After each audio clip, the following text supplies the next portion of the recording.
The totem pole that has resided at Richard Pierpoint Park, formerly known as Centennial Gardens in St. Catharines, has undergone a month-long restoration initiative thanks to 3 Indigenous artists. Rex Steimers welcomed members of the community to see the newly restored totem pole. The totem pole was originally commissioned in 1966. It was installed in 1967 as part of the city's centennial celebration, and it saw some wear and tear over the 50-plus years. A lot of deterioration, mainly from the natural weather elements, rodents and pests, that sort of thing. So it got to the point where we knew we had to take it down.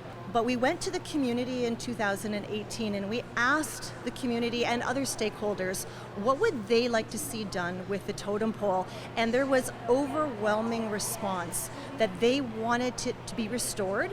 The original artist, Doug Cranmer, he's no longer with us, but he apprenticed many different other artists. And Bruce Alfred, who is here also from Alert Bay, BC, is one of the apprentices that worked and learned the traditional carving ways under Doug Cranmer. So he's working on the restoration of a project that his mentor created.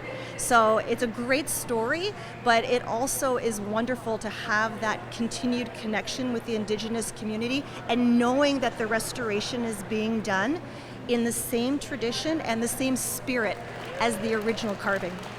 Bruce, when you were asked to come on board for this project, what did you think? Yeah, it would be great to work on my late mentor's totem pole. Doug was such a great mentor. He was funny. He could be serious when it needed to be. But most of the time he was a pretty funny guy, you know.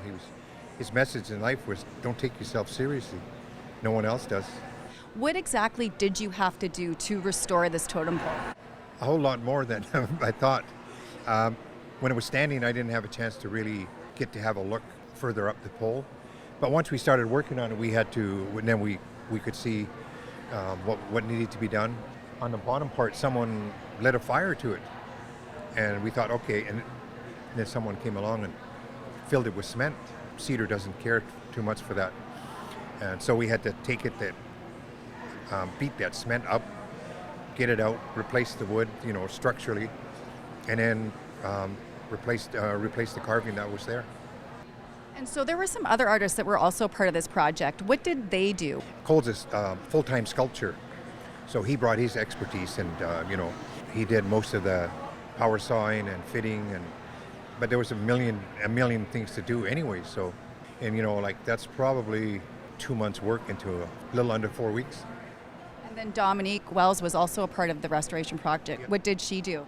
She did pretty well everything. I mean, she's doing apprenticing at home, but she's a painter too. So, we brought her for that. And so moving forward, what are the plans after today for the totem pole? We've had the artists talking to our engineers, and we're looking at a different type of reinstallation and raising of the totem pole, probably on a concrete bed and some sort of support mechanism underneath or infrastructure.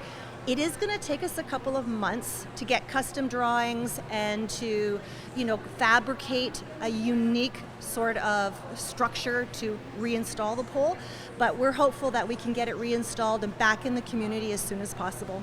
Thanks to Bruce and the other artists for their expertise in restoring the totem pole. The city hopes to have it back on display by the fall. Reporting for The Source, I'm Jennifer Wittig.